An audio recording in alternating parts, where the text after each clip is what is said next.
Bien, bonjour, bonjour à tous. Nous sommes particulièrement fiers et heureux de recevoir aujourd'hui Dilma Rousseff.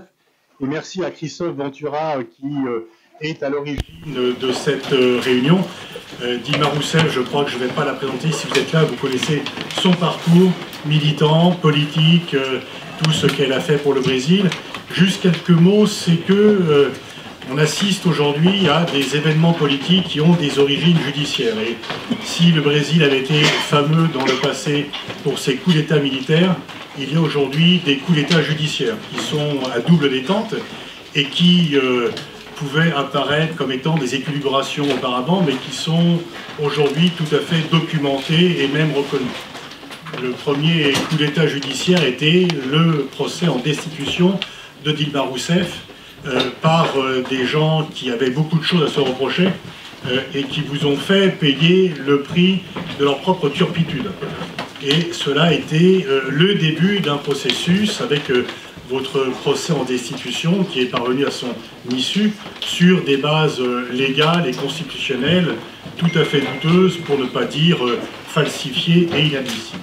Et puis ceci a été le prologue d'un second procès et d'un second coup d'État judiciaire qui a conduit à ce que Lula soit en prison pour l'empêcher tout simplement d'être élu par le peuple. Parce que toutes les enquêtes d'opinion, tous les sondages montraient que Lula était archi favori pour gagner l'élection.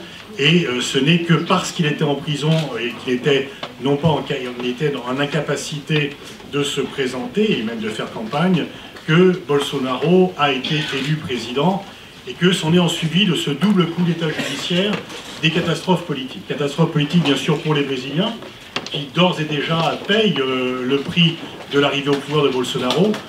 On peut dire que sur le plan social, l'arrivée au pouvoir de Temer a déjà fait payer un prix lourd aux Brésiliens et que sur le plan international, le Brésil rayonne nettement moins qu'il ne rayonnait auparavant.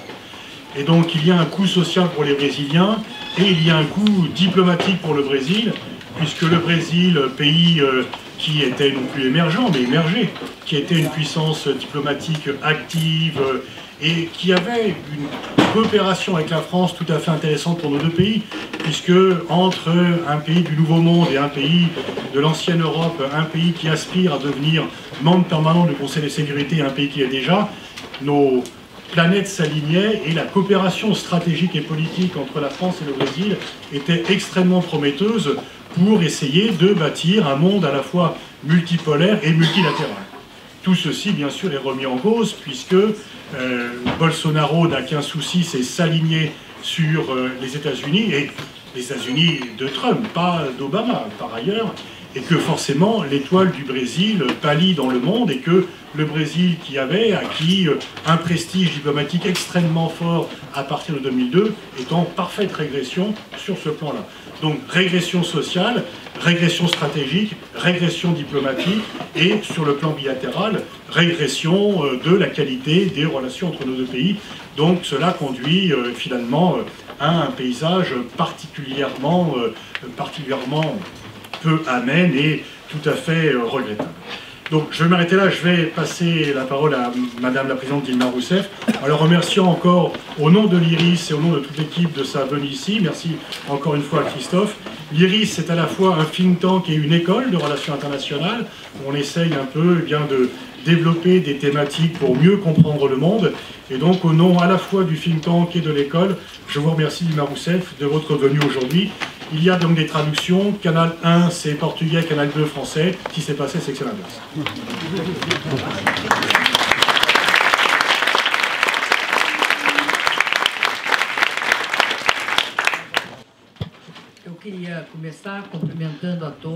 Je voudrais commencer pour vous saluer et vous remercier de votre invitation.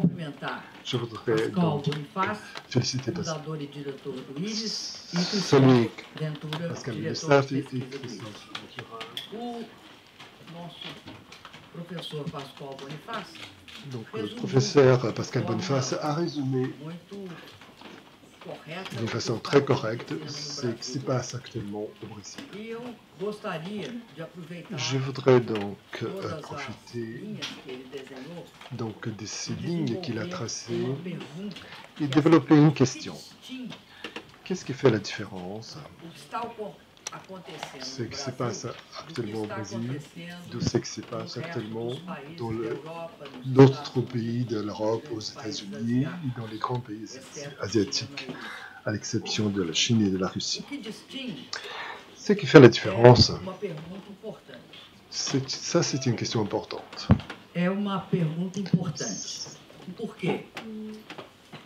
Pourquoi? Parce que nous devons voir quel est le trait principal de ce qui se passe au Brésil. Je pense que la caractéristique principale, aussi bien des raisons de ces coups d'État parlementaires, comme de la prison de Lula et la déroute des partis, de tous les partis, pas seulement le PT, des partis des centres, centre-droite et de droite, tout cela vient qui s'est passé au Brésil d'une façon tardive. C'est l'arrivée du néolibéralisme, la possibilité de mettre en place au Brésil des réformes néolibérales. Bien comme au Royaume-Uni, aux États-Unis, dans les années 80-90, aussi bien Thatcher et Reagan ont démarré un processus qui va être connu comme l'instauration du néolibéralisme, avec la réduction du rôle de l'État et la financiarisation progressive de l'économie. La déréglementation, les processus de déréglementation du marché du travail, la précarisation du travail, la compromission avec les privatisations des entreprises de l'État. Tout cela s'est pas passé au Brésil à ce moment-là, d'une façon suffisante pour caractériser la mise en place du néolibéralisme. Et ça a eu un effet politique important. Au Brésil, on aura donc un cadre qui a commencé avec ma destitution, donc un cadre de mise en place des réformes néolibérales à partir d'un coup d'État, de l'arrestation du président Lula et de la destruction des partis de centre, des centres-droite et des droites.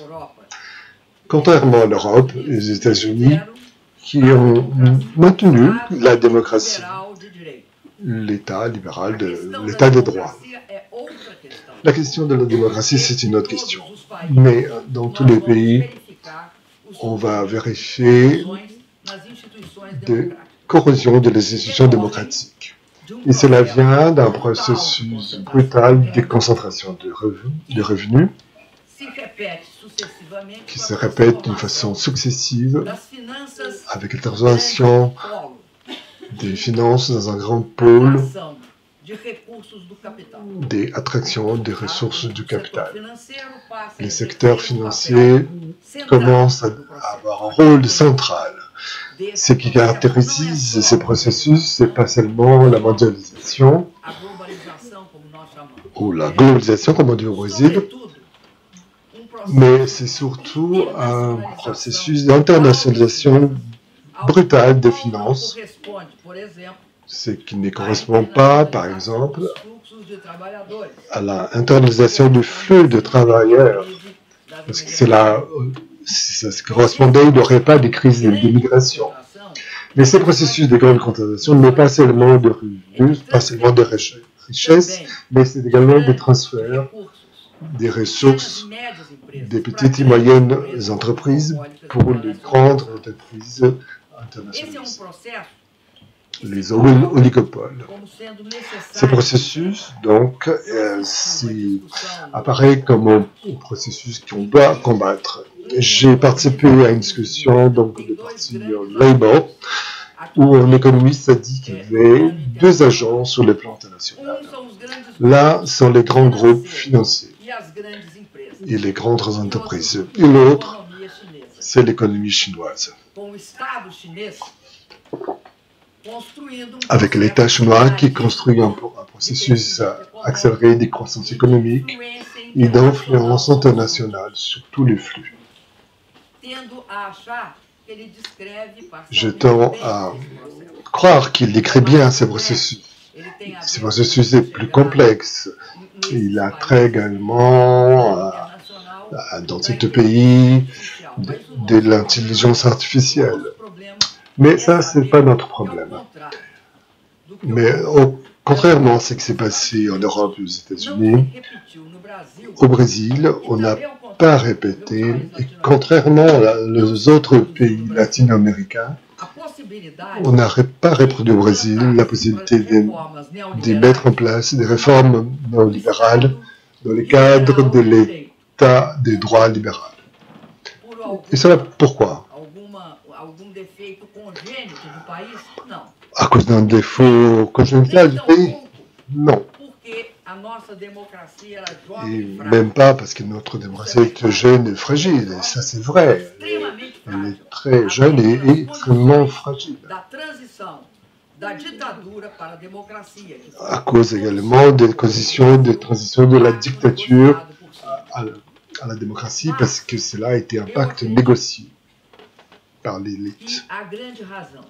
Mais je pense que la grande raison, parce qu'à partir du gouvernement de Fernando Henrique Cardoso, qui était donc le gouvernement qui avait donc un aspect le plus néolibéral, c'était un gouvernement démocratique. Il a commencé à vivre ce que l'Argentine, par exemple, vit actuellement. Et cela est caché au Brésil. Donc il a dû faire face à une crise d'échange brutale. Donc il a posé un ancre sur le dollar. Et quand le FMI entre, il arrive toujours de la même façon. Il vient pour détruire les postes de travail, pour empêcher les investissements publics, réduire les salaires. Cela produit une situation de crise très forte au Brésil, jusqu'à l'élimination de 2003. Et en 2003, donc le président Lula assume le pouvoir. Avec le Parti des travailleurs, nous n'avions jamais occupé une instance du pouvoir fédéral. Ce n'était jamais passé.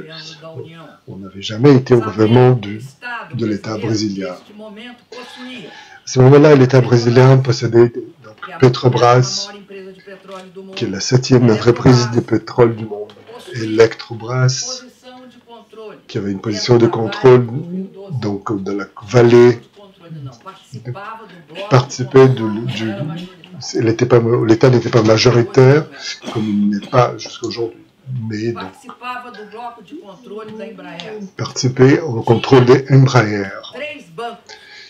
Possédait 3 banques en compétition avec les banques privées. Donc, une grande banque commerciale, la Banque du Brésil, une banque immobilière qui prête pour la classe moyenne.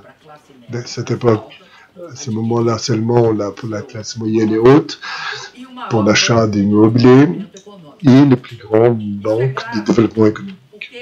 Et cela est très grave, parce qu'il y a un discours initial de Bolsonaro, au moment de l'inauguration, où il dit « Je dois détruire beaucoup avant de commencer à construire les pays ».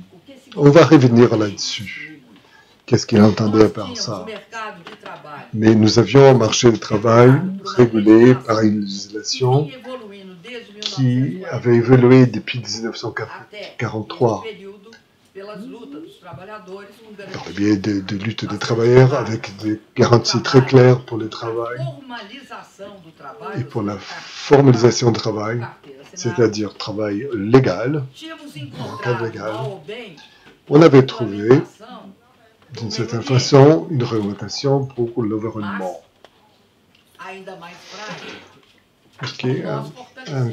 qui était encore fragile et que nous avons fortifié. En 2005, 2 ans après, nous avons remboursé les fonds FMI qui ne voulaient pas recevoir. Le FMI ne veut pas donc laisser le contrôle de l'économie comme le Brésil et cesser d'imposer ses politiques, comme il fait en Argentine actuellement. Mais nous avons remboursé le FMI. Au Brésil devait 18 milliards de dollars et il y avait en caisse moins de 14. Donc on était vraiment dans des conditions de... Nous avons donc remboursé, nous avons cumulé des réserves de 280 millions de dollars.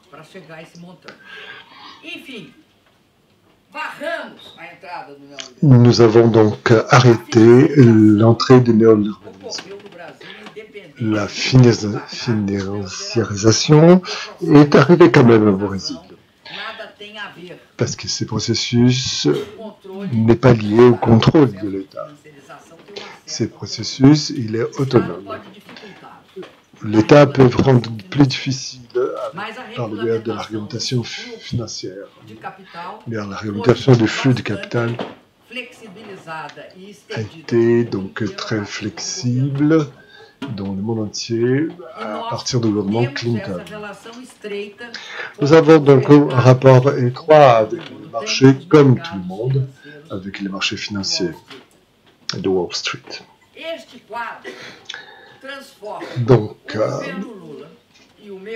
cela fait que le gouvernement Lula et le mien est devenu une vraie barrière pour la pénétration du néolibéralisme. Donc ça, c'est le problème. Ce n'est pas un problème politique. Le problème, c'est qu'ils n'ont pas pu arriver à mettre en place les réformes néolibérales. Et qu'est-ce qui s'est passé? Tant qu'on avait une situation économique et de croissance, il s'est passé d'une façon très significative de 2006 à 2010. À ce moment-là, on était à contre-courant de l'économie internationale.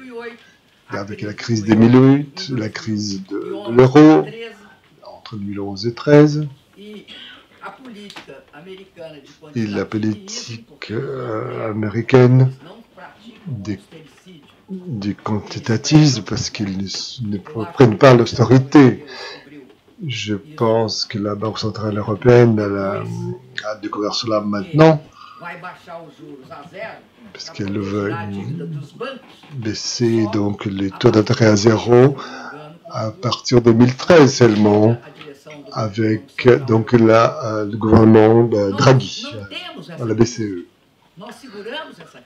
Nous n'avons pas connu cette crise au Brésil, comme la Chine. Nous avons fait une politique anticyclique, une politique fiscale anticyclique. Et on pouvait faire cela parce que nous n'avions pas de crise d'échange. Quand on a 380 milliards de dollars, on peut bloquer n'importe quelle tentative, la tentative classique des crises de l'équilibre de paiement. Et nous n'avons pas connu ça avec le gouvernement Lula. Mais notre mort, c'était la crise donc, de la balance des paiements, la crise de change. C'est ce qui s'est passé en 2000 et en 2002 en Argentine, quand ils ont eu pendant une semaine 6 présidents. Donc au Brésil, voilà la situation. Nous avons essayé plusieurs fois agrandir l'action du gouvernement pour avancer dans les politiques des transferts de revenus pour répartir la richesse. Avoir de l'influence sur les flux de revenus, c'est une chose, et de richesse, c'est une autre. On ne peut pas faire cela en 13 ans, mais nous avons fait en partie, parce que au Brésil, cela signifie la terre, l'habitation, la retraite digne et la nourriture de qualité. Ça, c'est le minimum pour un pays comme le Brésil, qui a un stock de misère immense. Il est sorti de la carte de la faim de l'ONU à la fin de 2014, à la fin de mon gouvernement. Nous avons fait un effort pour sortir 36 millions de Brésiliens de la misère extrême, pas de la pauvreté, bien en dessous de la ligne de pauvreté. La pauvreté, c'est quelque chose qui a une certaine dignité, mais la misère extrême, non. Donc, ces processus, lorsque la crise internationale commence, nous avons rencontré un problème très sérieux. C'est passé au Brésil, à ce moment-là, c'est ce qu'on appelait les mensalão. Donc, l'application d'une théorie allemande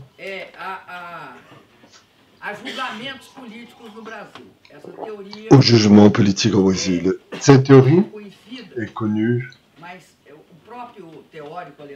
Même les théoriciens allemands, il l'a dénoncé comme quelque chose qui était inadapté, son utilisation par le pouvoir judiciaire au Brésil. Cette théorie de la domination de fait. Cela m'échappe parfois. Donc, cette théorie de la domination de fait, elle est très intéressante. Elle a été utilisée pour juger des grands criminels des guerres. Je vais vous donner un exemple, c'est vraiment très simple. Vous allez être dubitatif, mais c'est vrai. Si vous êtes président de la République, vous avez une certaine position dans la hiérarchie. Tout ce qui se passe en dessous, c'est sous votre responsabilité. J'ai déjà vu donc la théorie, on essaye de l'appliquer à moi. C'est très difficile, donc ils ont essayé un autre biais, la criminalisation de la politique fiscale. Donc, que la politique fiscale devienne un délit ou un crime,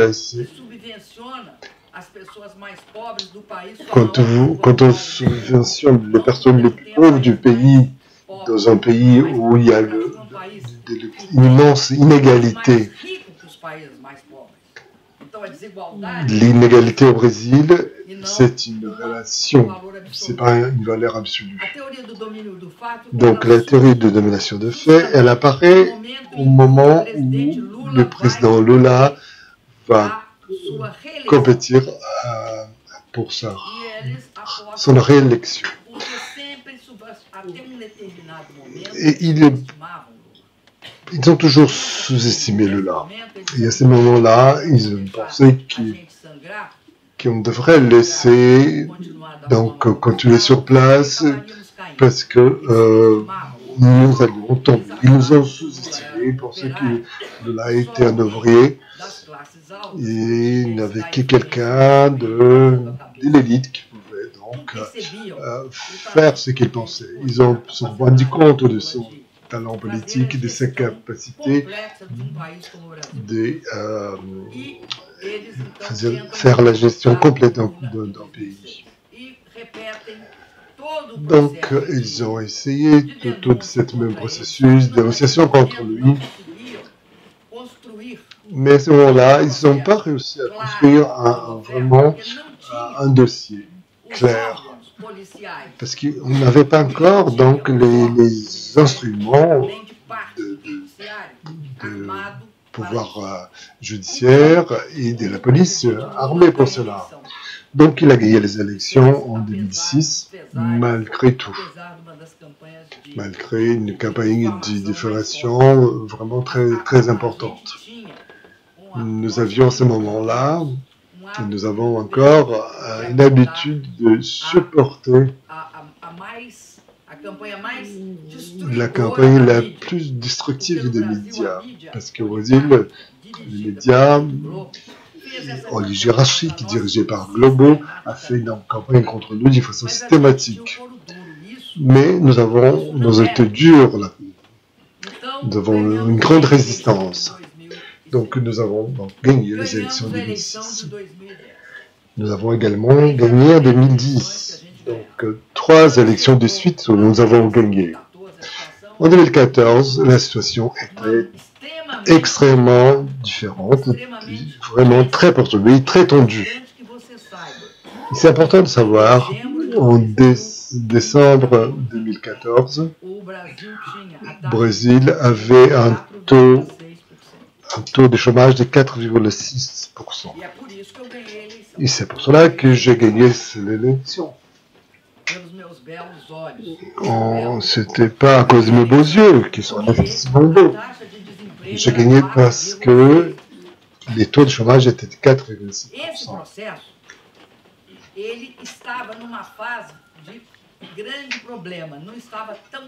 Donc c'était pas clair ce qui était en train de se passer.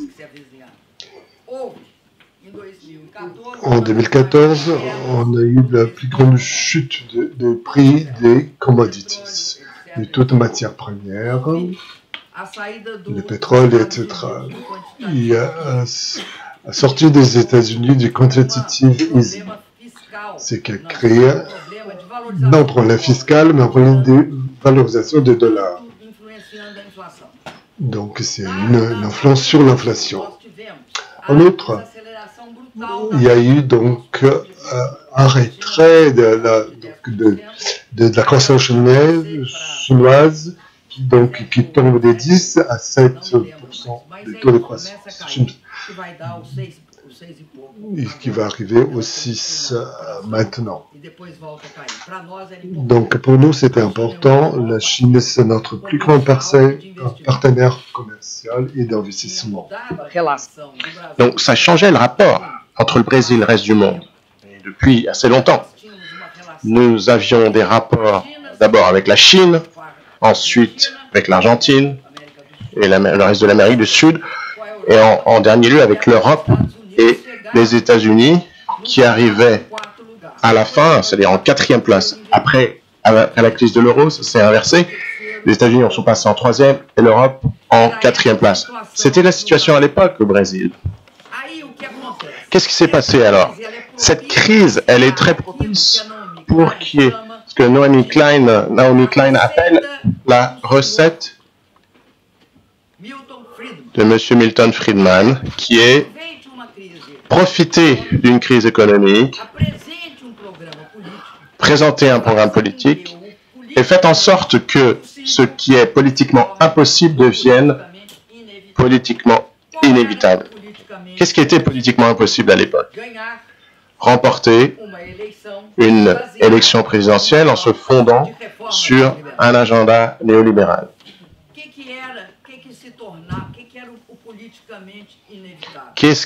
En quoi consistait le politiquement inévitable? C'est la construction d'un processus de destitution parlementaire, et par ce processus de destitution parlementaire, construire des constructions pour pouvoir implanter ces réformes néolibérales.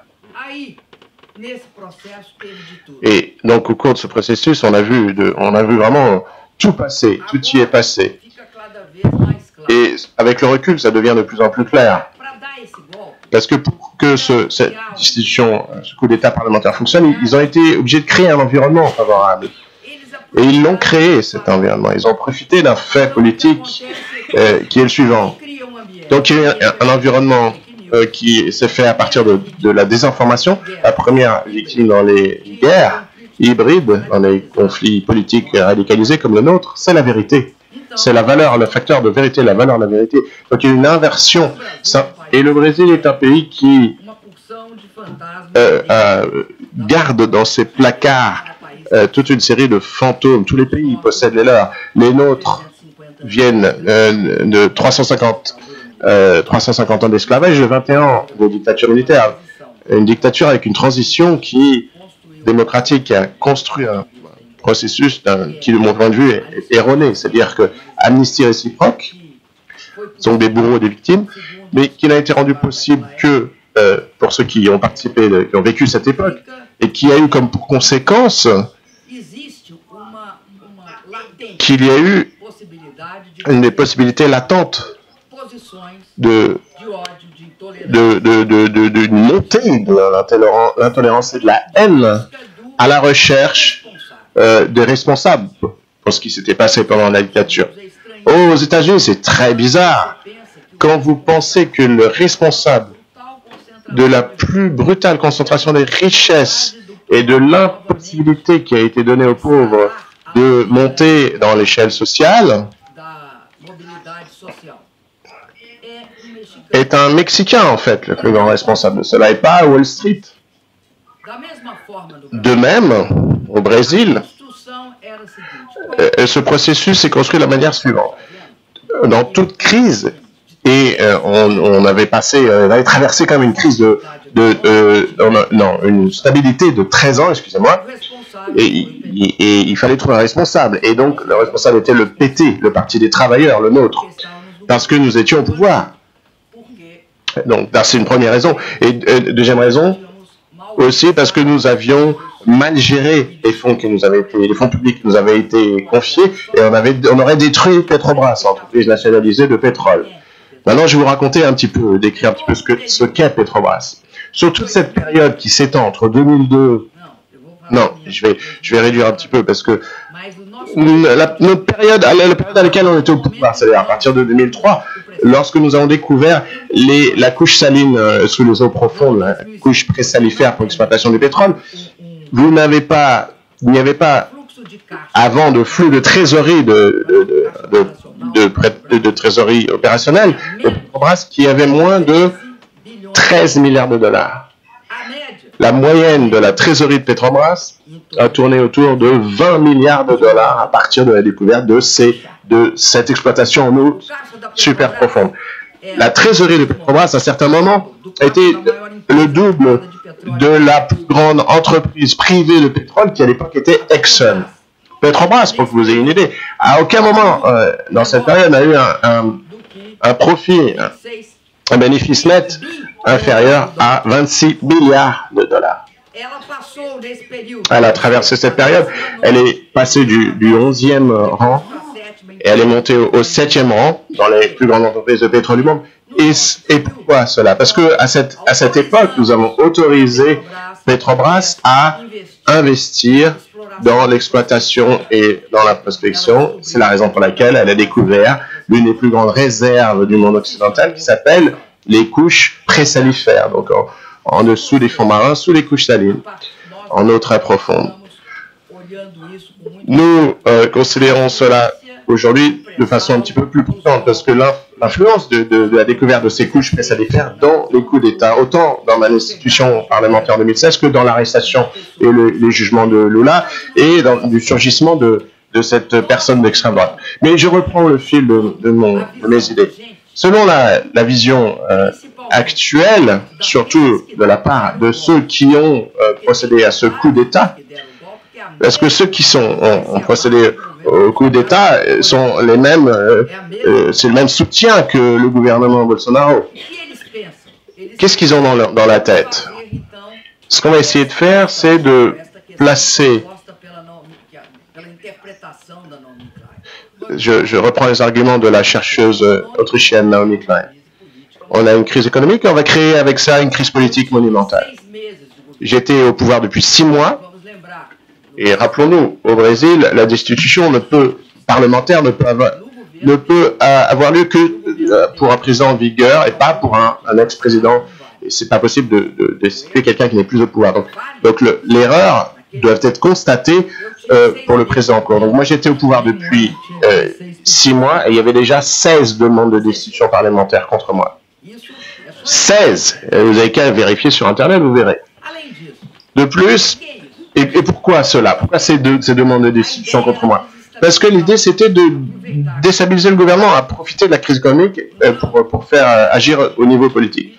Donc, ils ont mené une politique que les médias qui étaient contre nous ont appelé, ont essayé d'aller vers le pire. Donc, on a continué ce processus de transformation. Nous étions un obstacle au néolibéralisme et ils ont voulu passer à une situation dans laquelle la démocratie serait gérée par des mesures d'urgence, parmi elles la destitution parlementaire. Et si on peut destituer un président, on peut tout faire ensuite. Donc ceux qui se sont omis, qui sont responsables d'avoir fragilisé la démocratie et les institutions brésiliennes. Pourquoi? Parce que ceux qui ont voté en faveur de cette institution parlementaire, c'est le Congrès conservateur, mais ceux qui sont restés à observer, c'est le système judiciaire, le pouvoir judiciaire au Brésil. Et il ne sert à rien de dire aujourd'hui, d'affirmer que c'était pas clair, qu'ils auraient dû prendre une initiative à l'époque. Non, ça tient pas, ça ne marche pas. Ce qui s'est passé, c'est que juste après, il y a eu le processus d'implantation du néolibéralisme, juste après ma destitution. Ce que je veux vous dire, c'est la chose suivante. Je pense qu'au début, ils croyaient qu'il serait possible de conduire tout ce processus en passant par les grands partis traditionnels du centre droit et de la droite. Ils ont vraiment pensé que c'était possible. Et ils se sont dit, une fois au gouvernement, au pouvoir, ce sera plus facile. On pourra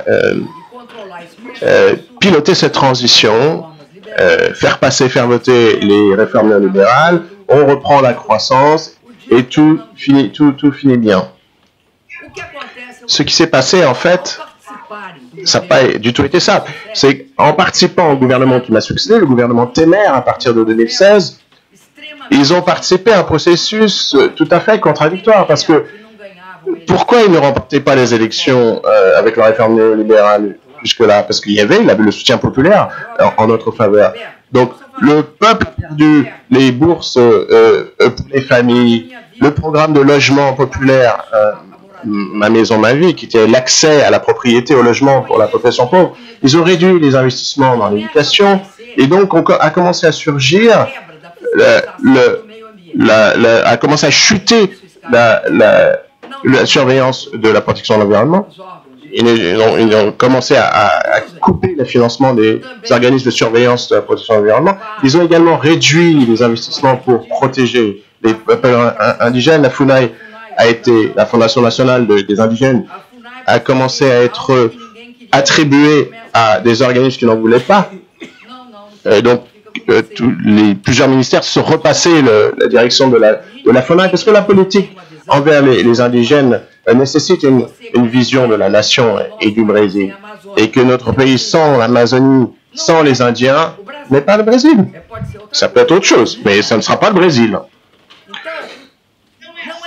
Donc il ne s'agit pas seulement de vendre Petrobras, entreprise publique, qui serait un crime contre la souveraineté, mais ce serait de le faire avec l'Amazonie. Mais ça ne se limite pas à ça. Ça serait retirer des ressources qui représentent 30% qui allaient à l'éducation, parce que l'éducation au Brésil, ça résoudrait le problème de la pauvreté, ça garantirait que la sortie de la misère est pérenne, ça résolverait le problème de la richesse, puisque on arriverait à l'économie de la connaissance, et ça résolverait le problème que vous connaissez mieux que nous, qui est le rapport entre l'éducation et la culture. Et par conséquent, ça résoudrait les problèmes du Brésil. Bon, donc on est dans cette situation avec ce gouvernement de transition, donc Temer, à partir de 2016, à partir de la destitution, un monsieur qui n'a aucun parti, qui n'a pas d'audience à la télévision, donc il n'a pas de parti, il n'a pas de minute de présentation à la télévision, et à un certain moment atteint 23%. Non, je parle de Bolsonaro, qui n'avait pas accès à autant de publicité à la télé. Donc Lula, 23%. D'abord, ils l'ont mis en prison Ils ont fait d'abord des investigations chez lui, ensuite ils l'ont conduit à la police fédérale sous escorte policière, en emmenant le président Lula à l'aéroport pour qu'il soit interrogé, et ça n'était jamais arrivé auparavant dans notre pays, et ils l'ont interrogé à l'aéroport. Enfin, ensuite ils l'ont ramené chez lui. À ce moment-là, et sa popularité ne baissait pas. Donc qu'est-ce qu'ils ont fait? Ils ont décidé qu'il fallait le condamner en justice. Ils l'ont condamné en justice. Ça n'a pas fait baisser sa popularité. Donc ils l'ont emprisonné. Ça n'a pas non plus fait baisser ses indices de popularité. Et il était toujours éligible, même s'il était mis en prison de par la loi brésilienne. Donc ils ont dû le condamner et de le rendre inéligible. Il aurait quand même pu remporter l'élection à travers le candidat qu'il a soutenu, qui a été Fernando Haddad du PT, et donc ils l'ont empêché, ils l'ont interdit de parler à la presse, parce que s'il ouvrait la bouche, il aurait pu transférer par son pouvoir les votes sur Fernando Haddad. Et on aurait pu aller au-dessus des 47% qu'on atteint, des 45 millions de Brésiliens et Brésiliennes qui ont voté en notre faveur. Donc l'emprisonnement de Lula, c'est la suite de cette décision qui... Moi, je suis l'acte inaugural de ce processus. Et l'arrestation de Lula, c'est le deuxième acte, c'est-à-dire un grand deuxième acte. Et donc le fait de l'empêcher de se présenter. Et quel est le troisième acte alors? Le troisième acte, c'est la montée de Bolsonaro, qui monte, soutenu par les forces suivantes que je vais décrire. Ceux qui restaient des partis de droite, du centre et du centre-droit, qui avaient été apeurés, mais qui l'ont soutenu. Soutenu aussi par les secteurs militaires qui jusqu'à présent, jusqu'à l'époque au Brésil, s'étaient alignés sur la démocratie. Et il y avait certains secteurs militaires qui étaient démocrates et nationalistes, mais qui n'étaient pas en faveur d'un gouvernement militaire.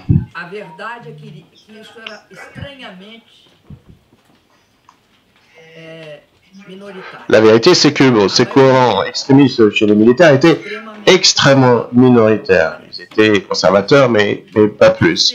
Mais en troisième lieu, donc, le soutien de Bolsonaro est venu de plusieurs segments du marché qui pensaient qu'ils pourraient mettre en place leur réforme néolibérale et que le Brésil trouverait le chemin vers la croissance en mettant Bolsonaro au pouvoir.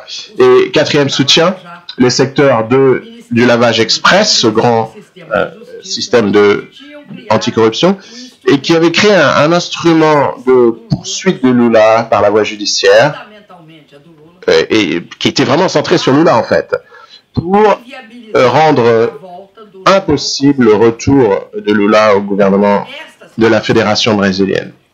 Et donc cette situation, on peut la résumer de la manière suivante. C'était un projet de gouvernement extrêmement conservateur, réactionnaire en termes de valeurs, en termes de politique culturelle, de politique concernant l'identité, les femmes, les Noirs, pour les minorités LGBTIQ. C'est un gouvernement qui est en faveur de l'assassinat politique. Il déclare que la dictature n'a jamais existé. Ce qui a eu lieu entre 64 et 85, c'est un grand moment de nettoyage du Brésil, et que le seul regret vis-à-vis de cette période, c'est qu'il n'ait pas tué plus de gens. Ils auraient dû tuer plus de gens et se trompent. Et donc cette combinaison de forces était soutenue aussi par tous les mouvements néolibéraux qui ne possédaient pas de tradition néofasciste jusque-là, mais qui ont choisi le néofascisme pour arriver à faire voter la réforme.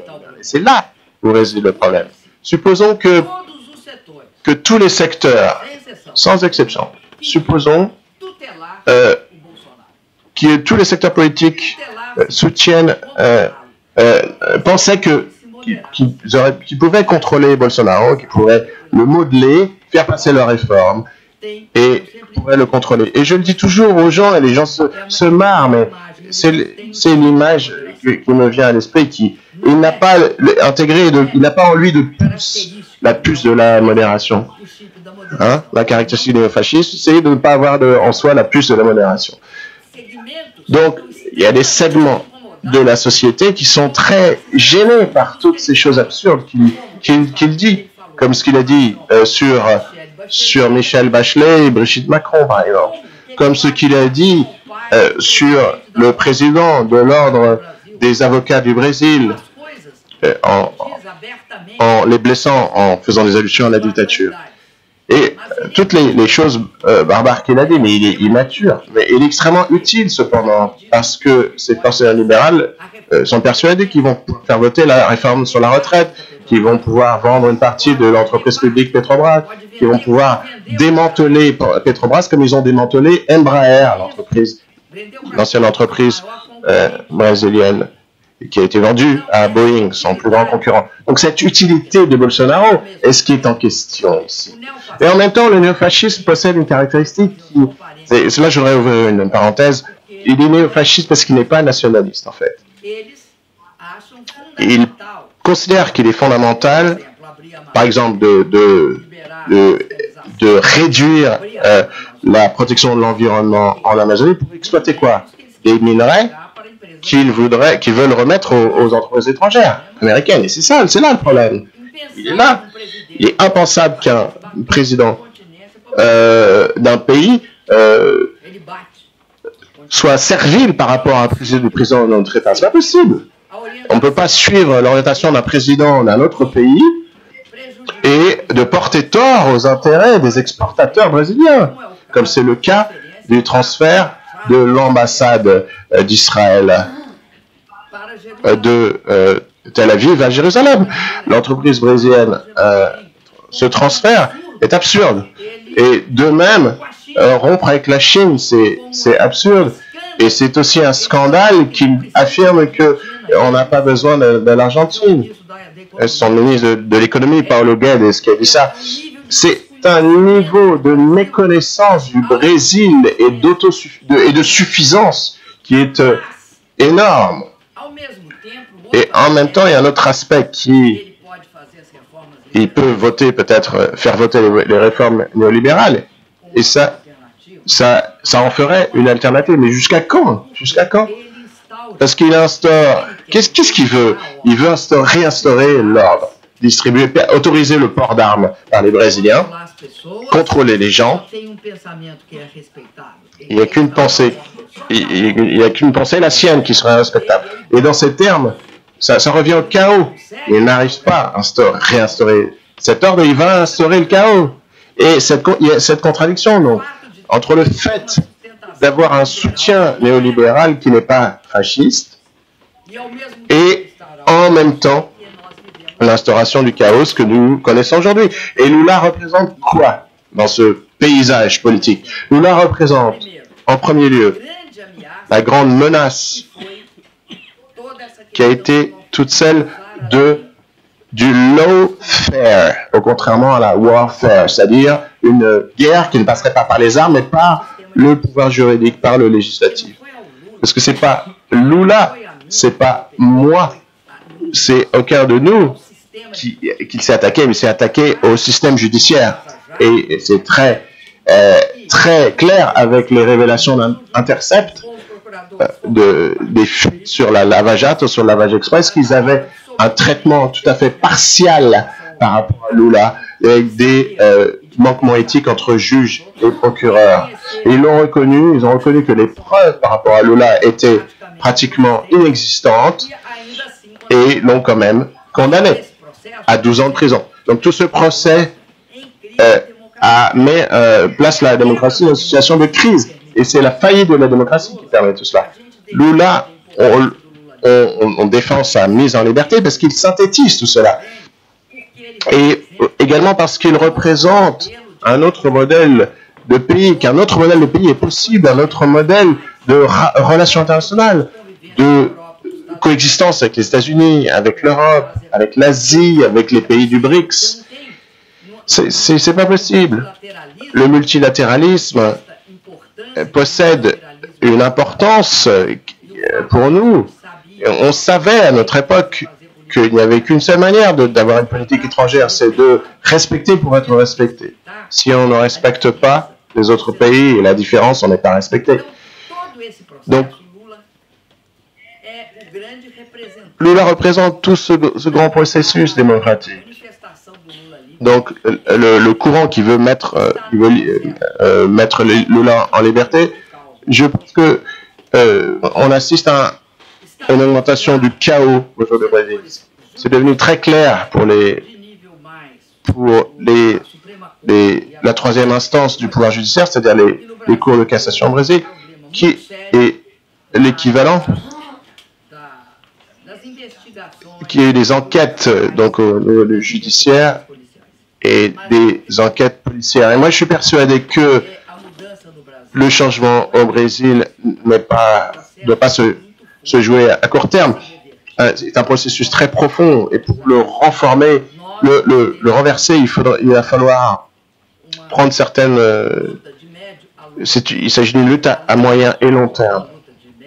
Et en plus de cette lutte à moyen et long terme, il nous faut... Nous sommes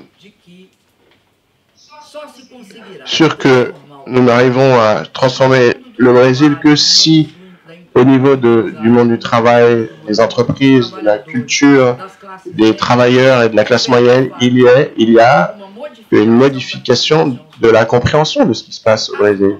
Si ce n'est pas le cas, on aura toujours la partialité. On peut obtenir une victoire, mais elle ne sera que partielle. Il y a des choses au Brésil qui ne doivent pas arriver. Il y a des choses qui sont réversibles, d'autres non. Le futur gouvernement peut peut-être revenir en arrière, mais il y a des choses qui sont irréversibles. Vendre l'entreprise publique Petrobras, c'est un phénomène irréversible. Détruire l'Amazonie, c'est irréversible. En finir avec les universités publiques et les privatiser, c'est irréversible. Il y a certaines luttes sur lesquelles il nous faut nous centrer et il faut que nous prenions conscience que ce sont elles qui vont apporter le changement. Quel est donc le rôle de la solidarité internationale? Je veux vous le dire, je crois que c'est un rôle dont vous n'avez même pas conscience.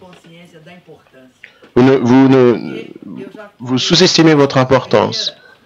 Je l'ai déjà dit ici, mais la première destitution parlementaire, la première chose qui tombe dans la démocratie, c'est la vérité quand il y a une destitution parlementaire comme la mienne. Donc la vérité a beaucoup souffert au Brésil. Et à certains moments, nous n'arrivions à parler qu'au Brésil qu'en parlant à la presse internationale. Ce qu'on disait à la presse internationale, et ils n'arrivaient pas à nous censurer au Brésil parce que ça arrivait. On est à l'époque d'Internet, et donc c'était très désagréable. C'est très difficile de censurer le New York Times ou Le Monde. Enfin, ou El País, ou la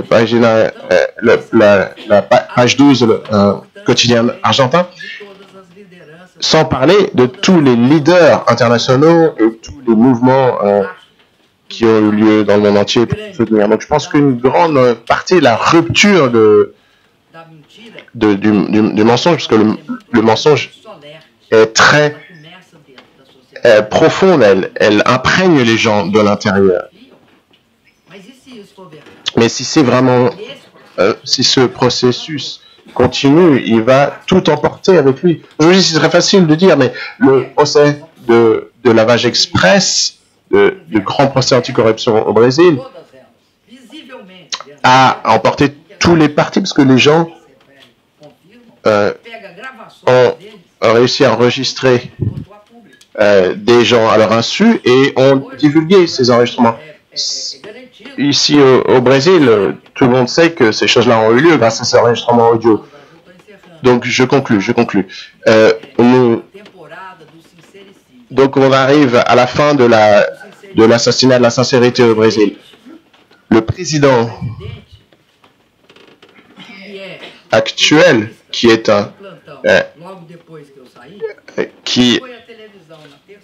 ceux qui ont Michel Temer, qui a pris le pouvoir après moi, après ma destitution, a reconnu récemment qu'il y a effectivement eu un coup d'État au Brésil, mais qu'il n'y avait pas du tout participé. Il avait suivi les événements, mais qu'il n'a pas participé à ce coup d'État contre moi. Donc, Michel Temer. C'est pour ça que je dis qu'on est en train de vivre la fin de la société au Brésil. L'avocat qui a écrit,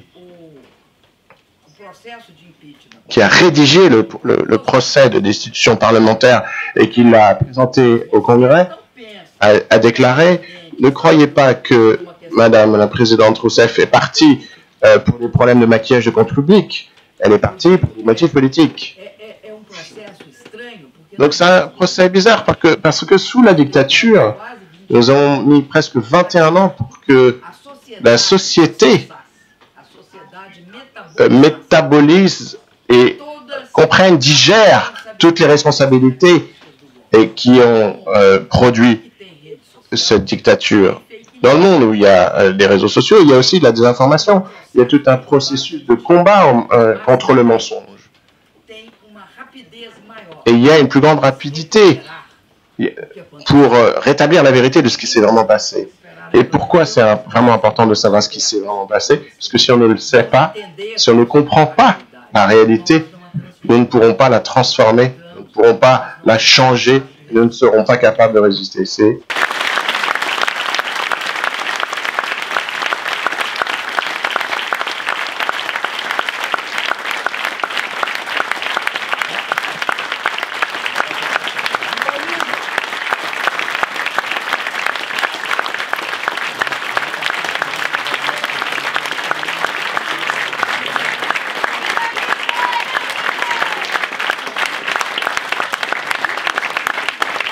Merci pour cette démonstration lumineuse. On va maintenant rentrer dans la phase de débat et la première question est posée par Christophe Ventura. Oui, Madame la Présidente, vraiment merci infiniment pour votre intervention et la densité aussi des analyses qu'elle nous a offertes, parce que je crois que vous nous avez donné une grille de lecture, une lecture finalement d'une séquence historique dont les éléments sont restés souvent trop factuels pour nous, spectateurs ici en France, et on a bien compris que l'homme qui aujourd'hui dirige l'une des 10 premières puissances mondiales et en tout état de cause un des pays qui jouera un rôle déterminant dans les relations internationales du XXe siècle, votre pays, donc vous fûtes la présidente, le Brésil, n'est pas simplement un fou qui a pris le pouvoir, mais il incarne un projet beaucoup plus dangereux que vous avez exposé, je crois, avec une exhaustivité qui restera dans nos mémoires, et on vous remercie encore pour cette intervention. Ma question, j'ai envie de dire, est aussi simple que compliquée, si vous me permettez la formule.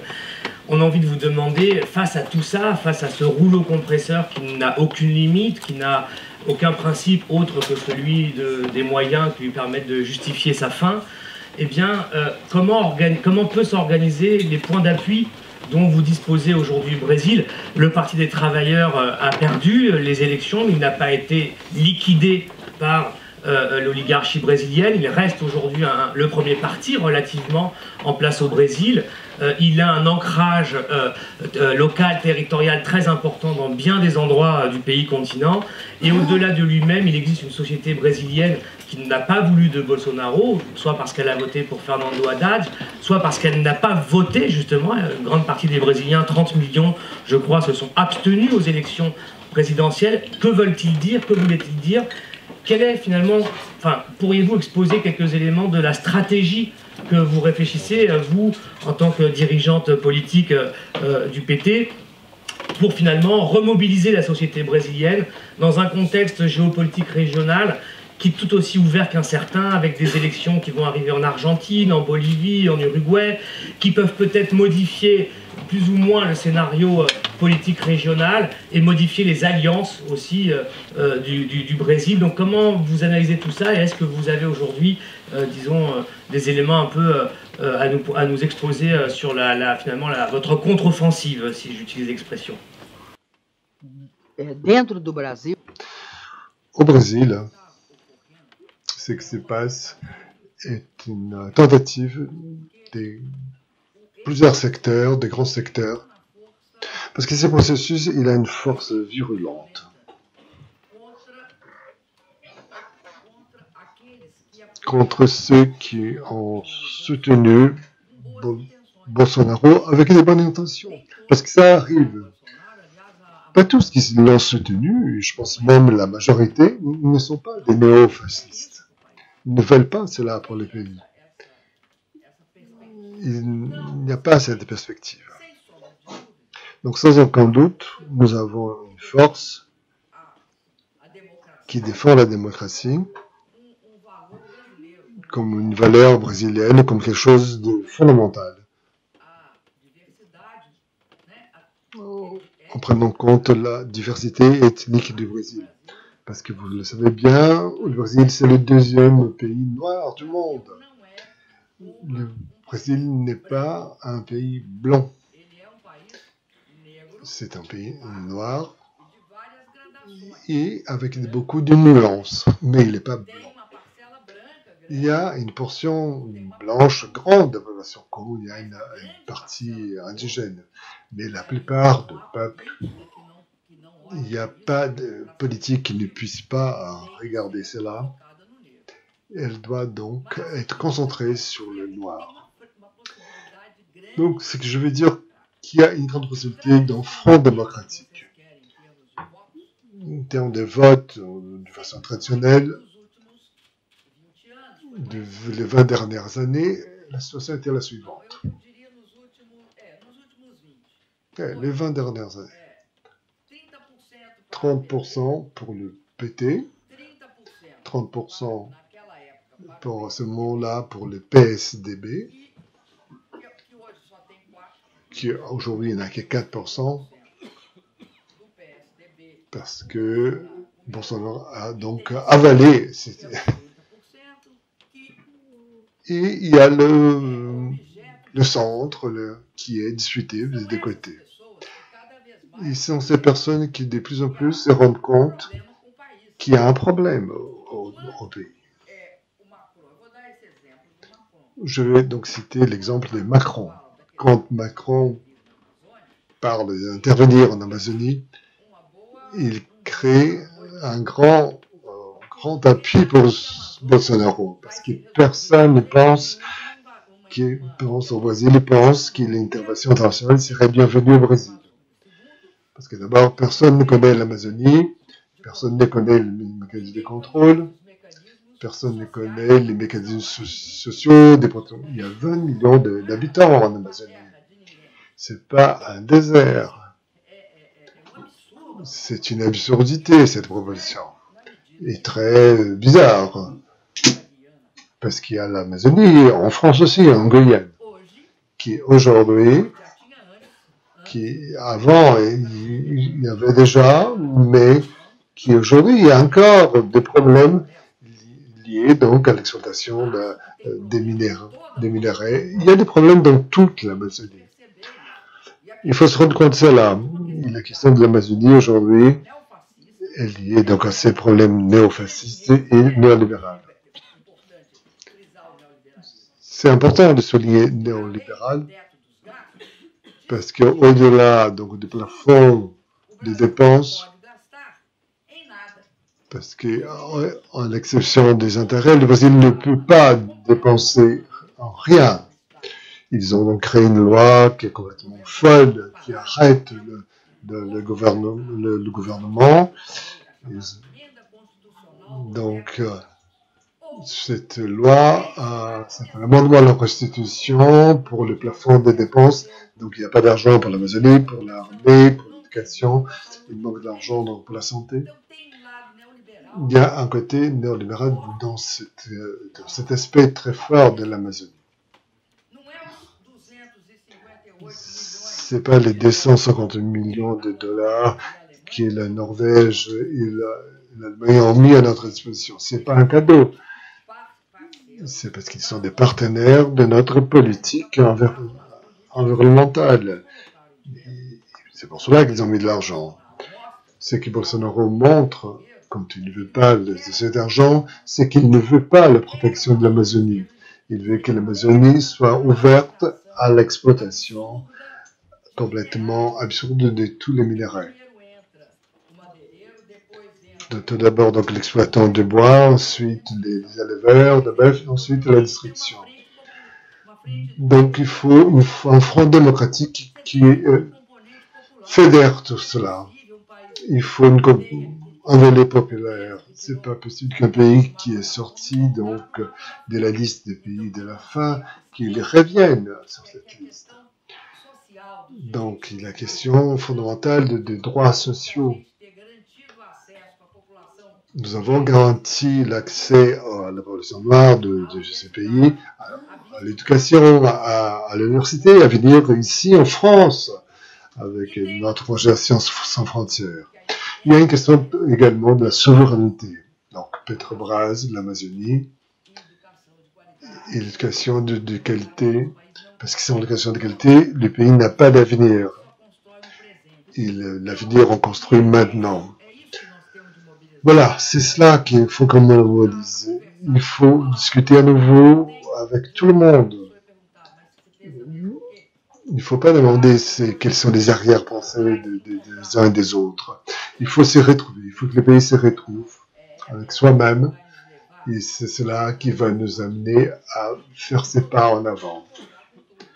Tout le monde ne sera pas d'accord. Certains seront d'accord avec certains aspects, d'autres avec d'autres. Mais il faut créer cette force d'unification entre nous pour pouvoir réagir, pour pouvoir donc faire face à ces gouvernements, parce qu'il décide aujourd'hui, par exemple, qu'il va définitivement terminer avec les instituts fédéraux d'éducation, parce qu'il ne va plus le financer.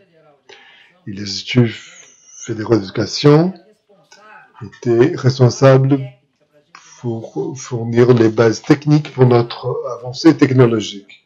Il est en train de détruire cela.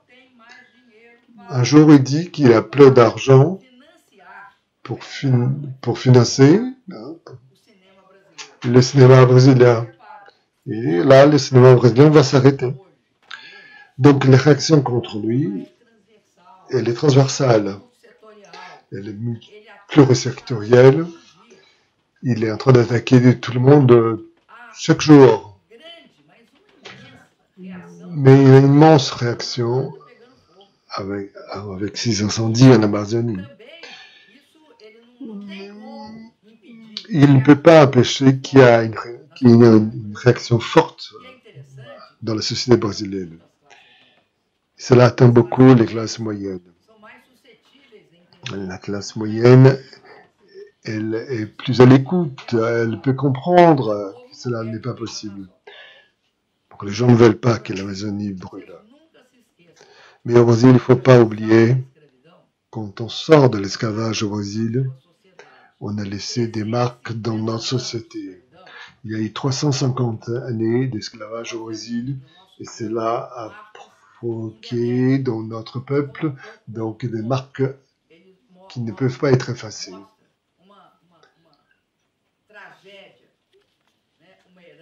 Donc cet héritage tragique, pas d'éducation, nous n'avons pas de stock au Brésil. Ici, vous avez des universités, des instituts. Nous sommes en train de construire un stock.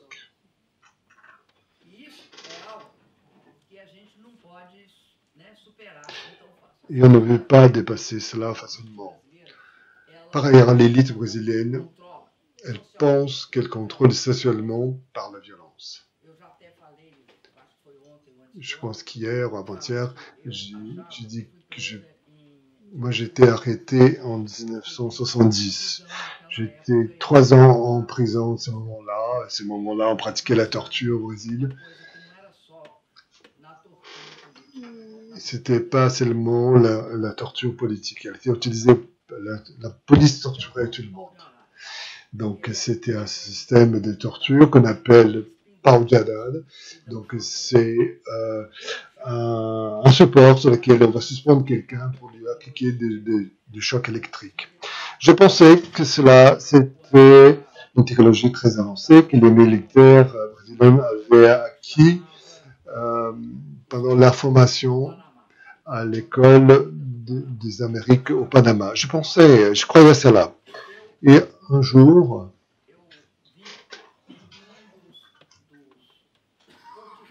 je vais dans un des portefeuilles d'un peintre français qui a peint le Brésil au début du 19e siècle. Ce sont des très belles peintures de ce peintre d'Hébré.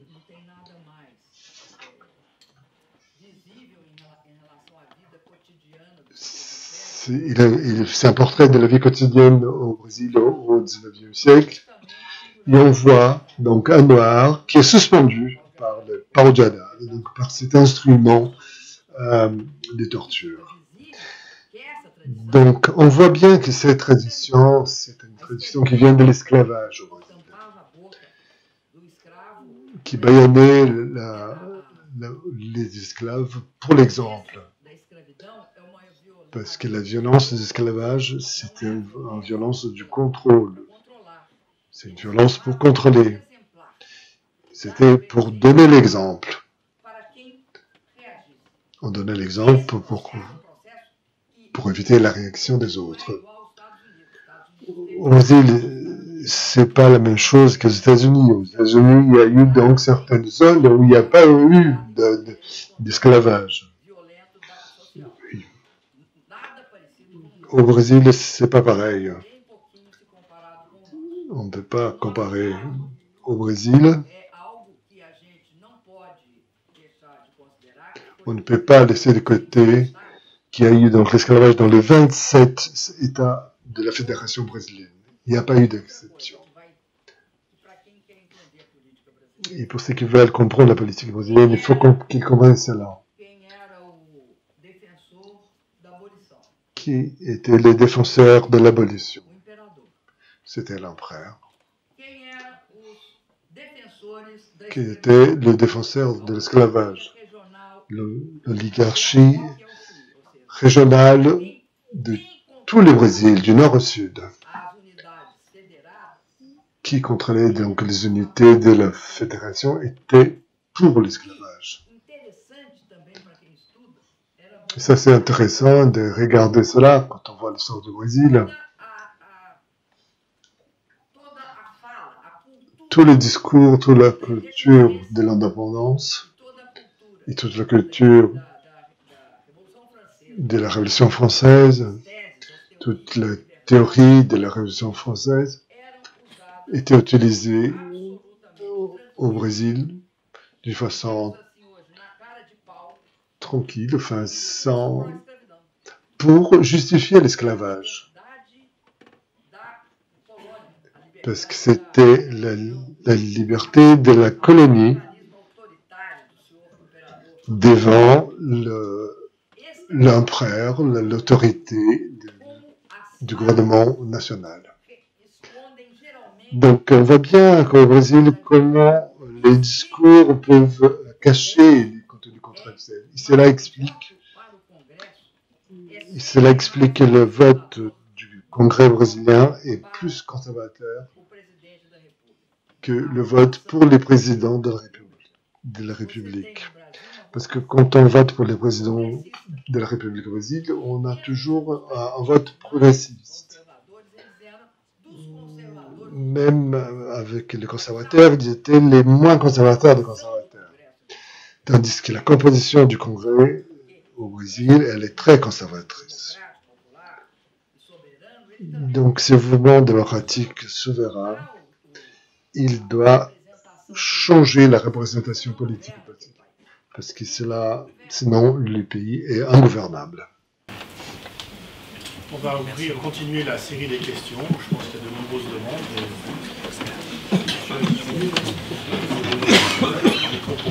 Sinon, les interprètes ne peuvent pas vous entendre. Bonjour, président Rousseff, merci de votre présentation. Par mes fonctions, j'ai travaillé beaucoup au Brésil, ça fait 30 ans. Je peux témoigner, c'est que vous avez parlé concernant les traces et l'empreinte de l'esclavage. Vous avez fait affaire avec un homme noir au Brésil pour faire business.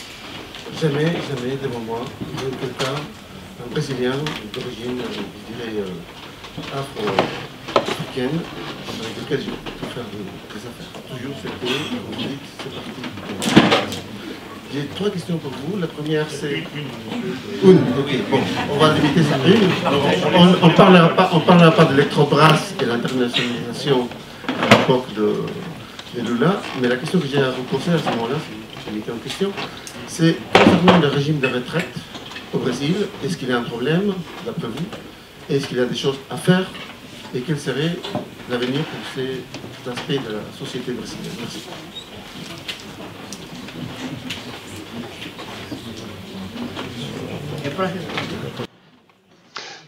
Je dois le répondre. Le Brésil, comme n'importe quel pays qui a un développement, il y a un changement donc, de l'espérance de vie. À la fin de notre gouvernement, l'espérance de vie atteignait 60 ans, 70 ans. Donc, il faut forcément changer les conditions pour la retraite. Ça, c'est une donnée. Mais ce qu'on veut faire au Brésil, c'est, je vais être très clair, où est-ce qu'il y en a plus d'argent dans la République brésilienne? Je ne parle pas des entreprises de pétrole, d'énergie électrique. Je ne parle pas des grandes entreprises. Je parle de l'administration centralisée fédérale. Où est-ce qu'on trouve plus d'argent? C'est donc dans le système d'assurance donc, de la retraite du travailleur du Brésil. C'est là, au sein du gouvernement fédéral, on trouve donc ces trésors. Ce qu'ils veulent, c'est pas faire une réforme du système de retraite, pas changer l'âge de la retraite. Il n'y a pas de discussion là-dessus. Ce qu'ils veulent, c'est changer le régime de solidarité intergénérationnelle pour changer cela contre un régime.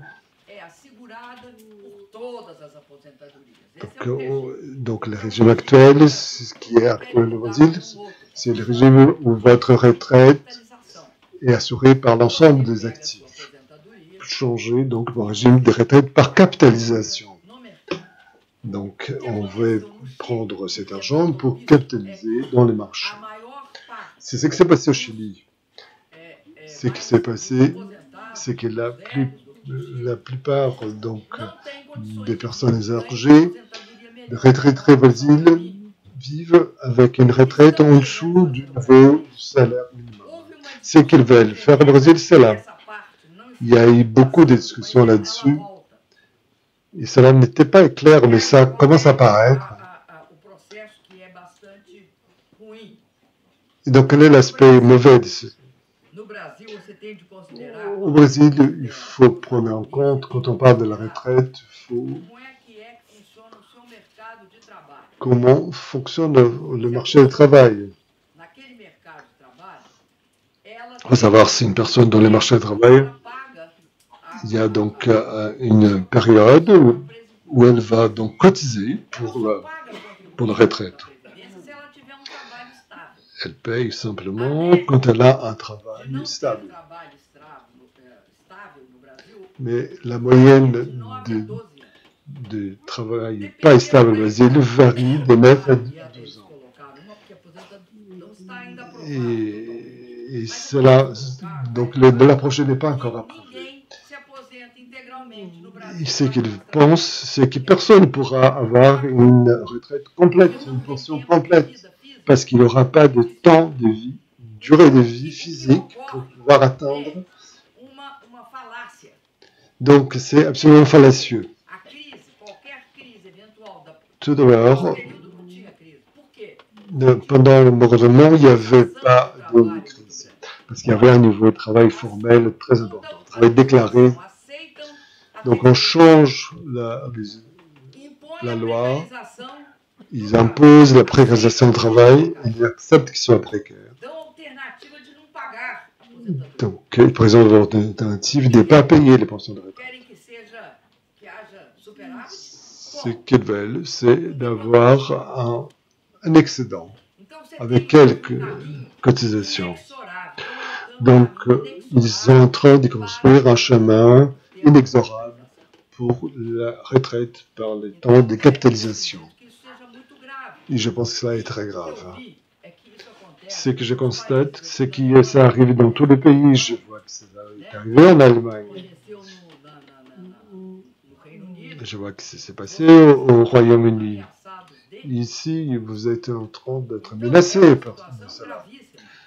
Et cela est très grave. Et ça, c'est un combat. J'ai peur je crains qu'il soit approuvé. Bonsoir Madame Rousseff. Je tiens à vous remercier pour votre présence et c'est un honneur de vous voir ici. Je suis une ancienne étudiante de l'IRIS, notamment de M. Ventura. J'ai une question concernant les futures élections en Argentine, et notamment au vu des résultats de la primaire. Je me demandais quelle était votre analyse et quel serait l'impact d'un changement de bord politique pour le Brésil s'il y avait un changement en Argentine. Eu não respondi pedaço da sua pergunta, vou aproveitar dela e fazer junto. Eu acredito. J'ai pas répondu à une partie de votre question, donc je vais en profiter pour y répondre en même temps. Je suis persuadé d'une chose. Ces dernières années, lors des gouvernements Lula et des miens, nous avons réussi, et les pays latino-américains également avec nous, nous avons réussi à resserrer nos liens. Nous avons de meilleures relations entre nous que dans d'autres moments de l'histoire entre pays latino-américains. Nous avons resserré nos liens autant avec les Argentins qu'avec les Uruguayens, qu'avec les Paraguayens, enfin, avec tous les peuples latino-américains. L'Équateur aussi. Qu'est-ce qui se passe en Argentine? C'est un cas extrême. L'Argentine est vraiment un cas extrême de destruction néolibérale. Quand j'ai connu l'Argentine, elle était autosuffisante en pétrole et en gaz. Ils ont privatisé le pétrole et le gaz, n'ont pas investi, et aujourd'hui, l'Argentine importe du pétrole et du gaz. L'Argentine est extrêmement riche. À une période qui a été, je ne sais pas combien de présidents par semaine, et donc il a pris le pouvoir, qu'on a réussi à stabiliser le pays, à reprendre le chemin du développement. La présidente Cristina Kirchner était une lutteuse, elle a bataillé pour renégocier la dette externe de l'Argentine. Elle a réussi à en renégocier 90%. Il restait un petit chouïa qui avait été racheté par ce qu'ils appellent les fonds requins, les fonds des fonds qui ont essayé de reprendre la négociation pour essayer de revaloriser ce qu'ils devaient recevoir. Donc elle n'a jamais accepté cela et Mme Kirchner a réussi à ce que c'est 10%. Et ensuite, donc, M. Macri a pris le pouvoir à renégocier avec ses fonds requins et je crois qu'il croyait qu'avec ses beaux yeux, il allait arriver à attirer les investissements externes directs. C'est vrai, il a reçu 57 milliards, de façon inexplicable d'ailleurs, de la part du FMI. Sauf que, à partir d'un certain moment, les marchés ont commencé à se méfier de ce qu'ils avaient eux-mêmes produit. Parce que Macri prend le pouvoir, procède à un réajustement brutal des prix du gaz, de l'énergie, un truc horrible. Et en parallèle, ils avaient fait une proposition à Cristina Kirchner, ils ont commencé à l'attaquer, à attaquer sa fille. Et Macri, à l'époque, était considéré comme quelqu'un de merveilleux. D'ailleurs, le candidat des péronistes a perdu à l'époque. Et maintenant, ce qui se passe actuellement en Argentine, c'est un processus qu'on appelle le temps. Le temps est passé. Le passage du temps fait que les créanciers ont commencé à se méfier et que l'Argentine ne paierait pas, en définitive. Ils commençaient à soupçonner cela. Et il commençait à y avoir certaines difficultés de remboursement. Ils ont commencé à retirer leurs billes du pays. Et on arrive à la situation absurde suivante, avec des taux d'intérêt de 60%, un taux d'inflation du même ordre, et une pauvreté croissante. D'ailleurs, il y a un problème, il y a des pénuries alimentaires. Les gens n'ont pas de quoi manger dans un pays qui peut être le plus riche du monde en termes de ressources propres. Donc maintenant, parlons des primaires en Argentine, où Cristina Kirchner s'est présentée en tant que vice-présidente et Alberto Fernandez comme candidat à la présidence. Et il y a eu une présence dans les bureaux de vote très importante avec des attentes. Ils attendent que Macri aurait peut-être moins de votes. Le grand problème, c'est que qu'est-ce qui va se passer avec l'Argentine d'aujourd'hui jusqu'au jour de la présidentielle? Parce que s'il y a une nouvelle course et des risques de pauvreté, ça peut déclencher une crise systémique. Ils ont été très prudents, ils sont très prudents. Les gouvernements argentins essayent de construire une solution négociée. Ils ouvrent le dialogue parce que on est dans un contexte. Je l'ai dit une fois lors d'une négociation avec l'Union européenne. J'ai déclaré qu'il devrait que l'Argentine devrait se faire rembourser de ce qu'ils ont fait contre elle. Nous, on n'est pas entré en faillite, mais l'Argentine, ils lui ont donné aucune possibilité de se récupérer à partir de la crise de 2001-2002. Il n'y avait aucun système bancaire en Argentine. Et ça ressemble beaucoup à ce qui s'est passé en Grèce. Mais bon, je reviens à l'Amérique latine. En Amérique latine, les élections présidentielles en Argentine, c'est une lumière à la fin du tunnel, parce qu'il va y avoir en même temps les présidentielles en Uruguay et en Bolivie. Donc, les attentes, c'est que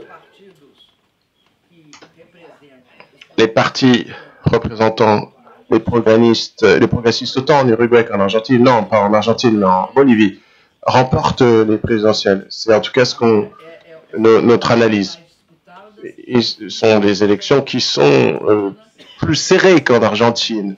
En Argentine, on a pratiquement une présidentielle qui est déjà jouée pour qu'on puisse passer à la reconstruction de l'Argentine. J'ai assisté j'ai vu les efforts du dernier mandat de Cristina Kirchner dans la direction d'une reconstruction du pays, de son pays. Et à l'époque, l'inflation était basse. Elle contrôlait tous ses paramètres. Bien sûr, elle n'avait pas la même protection de change, de réserve de change que le Brésil, mais ils ont un énorme potentiel de par la taille de leurs ressources, de par le peuple argentin. C'est un peuple beaucoup plus éduqué que le peuple brésilien, avec des travailleurs qui sont plus... Bon, l'industrie est quand même un peu à la ramasse. Vous écoutez bien sûr des heures et des heures, mais on doit rendre l'amphi. On a déjà dépassé le temps. Peut-être on va prendre une dernière question. Eric, tu voulais poser une question, Jeannette, pour dire rapidement.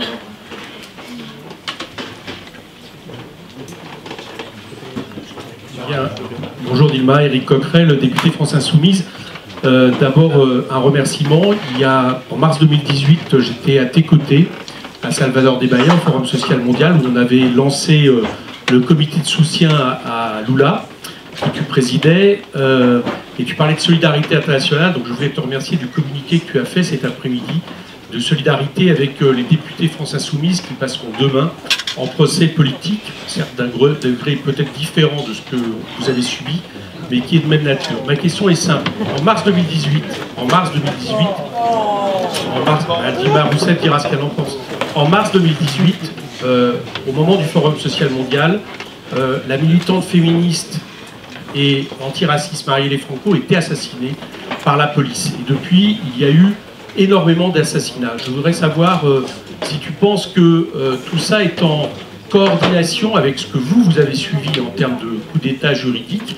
Et donc ma question implicite derrière, c'est de savoir si le coup d'État juridique ne suffisait pas, si la vérité éclatait, vous permettait justement par les urnes de revenir au pouvoir, est-ce que tu penses que l'option, cette fois-ci militaire, plus répressive, plus dictatoriale, pourrait être une option pour les tenants du néolibéralisme? Primeiro, eu queria dizer... Oui, juste une dernière question. Vous aviez contribué avec la présidence de Lula à la mise sur pied de l'UNASUR, puis ensuite de la CELAC, de la communauté des États latino-américains et des Caraïbes. L'UNASUR en particulier a joué un rôle très important lors de la crise bolivienne. Ces organismes sont en crise. Ma question est, comment voyez-vous cette situation et quelles sont les perspectives, notamment pour ces deux organismes? Et l'Équateur est sorti hier, me dit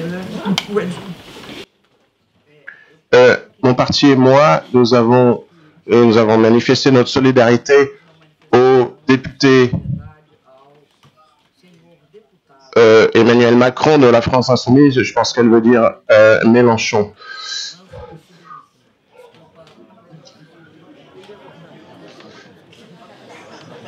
Je suis fatigué, excusez-moi, veuillez m'excuser. Je sais que c'est pas Macron.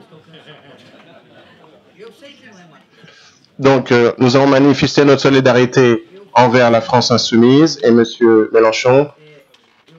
Je dispose d'un réseau au Brésil, donc je me suis manifesté sur ce réseau en expliquant au Brésil de quoi il s'agissait.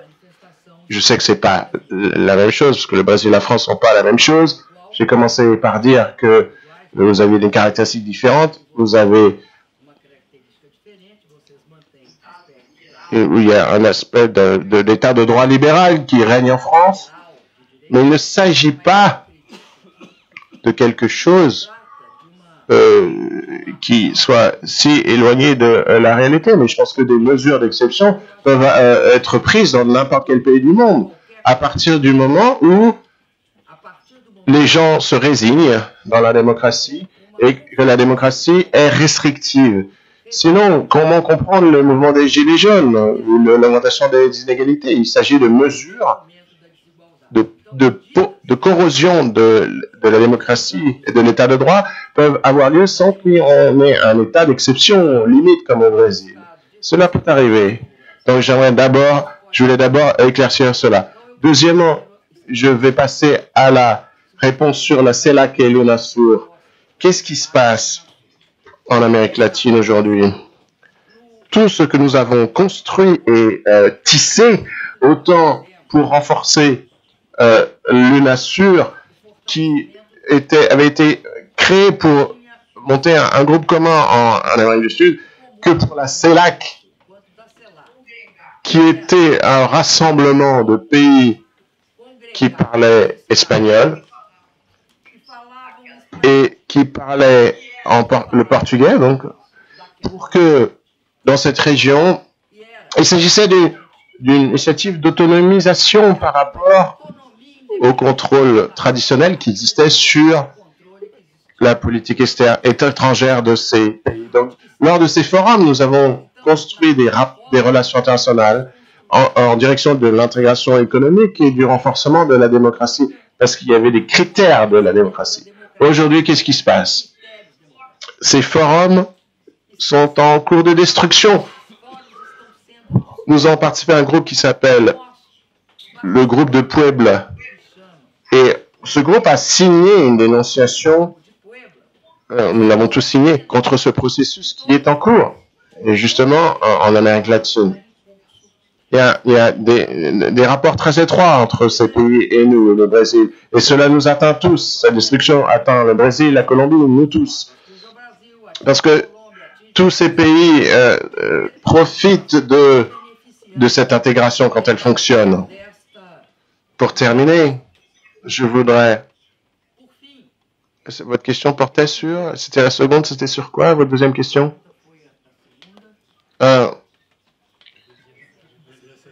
Bon, cette question est importante sur Marielle Franco, parce qu'une des caractéristiques du processus de fascisme, de néofascisme brésilien, comme tout fascisme qui l'a précédé, c'est le recours à la violence. Et le recours de la violence, dans le cas du néofascisme brésilien, a pris un autre visage hein, et a joué un autre rôle. Traditionnellement, au Brésil, pendant la dictature militaire, l'État avait le monopole de la violence. Ceux qui arrêtaient, torturaient, exilaient, c'était l'État. Ce qui se passe au Brésil maintenant, c'est l'apparition de milices paramilitaires au Brésil, qui existent dans plusieurs parties du pays. Mais à Rio de Janeiro, dans l'État et la ville de Rio, ces milices ont pris beaucoup d'ampleur. Et qu'est-ce qui s'est passé? Qu'est-ce qui est arrivé à Marielle Franco? Marielle remettait en cause un processus qui aurait conduit...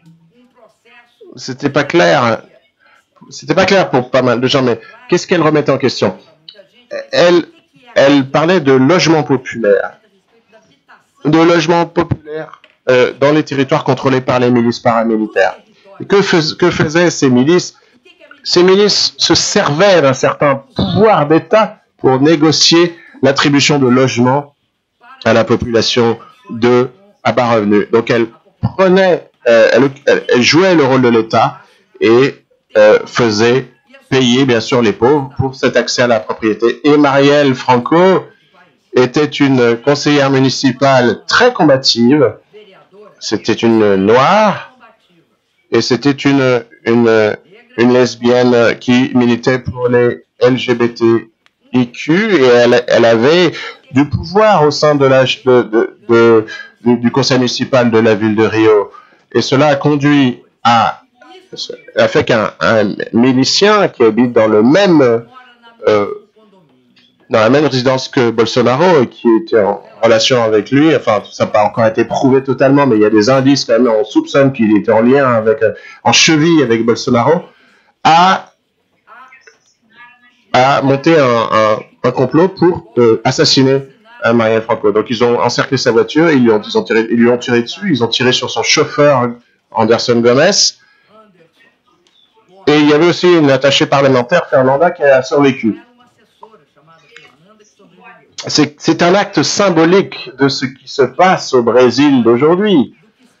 Parce que Marielle anticipe ce qui va se passer si la pratique de Bolsonaro se maintient. Parce que nous soupçonnons que beaucoup de ces questions liées à la libéralisation du port d'armes, des fusils et à l'accès de plusieurs activités,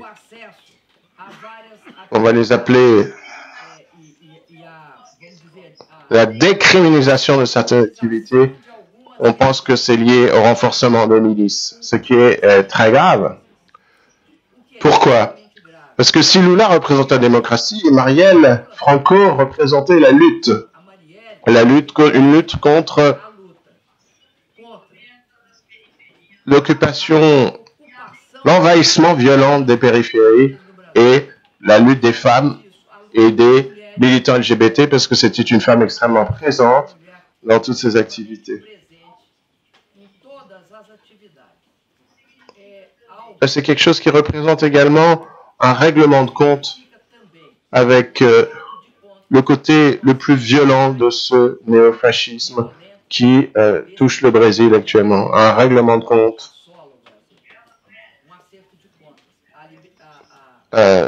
concernant Marielle Franco, on parle de justice, c'est ce qu'on veut pour elle. Quel est le droit? Parce qu'elle représente quelque chose de très important et auquel nous avons tous droit, et le droit de savoir, qu'on puisse punir les responsables, parce que l'impunité des assassins de Marielle va conduire à d'autres impunités, c'est de cela qu'il s'agit. J'ai su qu'on va inaugurer un jardin samedi après-midi ici à Paris, et ça va être très important. Ça va être très important que ça soit connu au Brésil, cette initiative.